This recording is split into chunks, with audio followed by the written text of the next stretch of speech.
Ποιον βοηθάει αυτή η πολιτική? Κύριε Λιριτζή, είναι αλήθεια ότι εδώ που φτάσαμε, έχετε δίκιο σε αυτό. Και έχουμε μπροστά μας διλήμματα πολιτικής που και οι δύο πλευρές, και ό,τι και να διαλέξουμε, είναι δύσκολο. Εγώ όμως θέλω να κάνουμε ένα βήμα λίγο πιο πίσω και να δούμε τη μεγαλύτερη εικόνα. Η μεγαλύτερη εικόνα είναι ότι θα περάσουμε από πολλές δυσκολίες.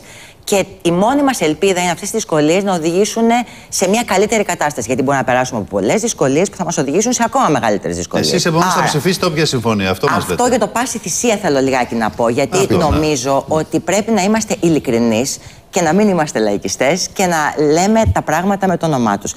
Θα ήθελα να πω ότι όσο βρισκόμαστε μέσα σε μια διαπραγμάτευση, μέσα στην Ευρώπη, με παπούτσια που μας στενεύουν, με διαδρομή που δεν μας βολεύει, με συνεννοήσεις που τις θεωρούμε ότι μας ρίχνουν και λίγο, έχουμε πάντα τη δυνατότητα να βελτιώσουμε τους όρους της συνύπαρξης με την Ευρώπη. Αν όμως φύγουμε και πέσουμε, θα είναι αδύνατο να ξαναγυρίσουμε πίσω και θα είναι πολύ μεγαλύτερα τα προβλήματα.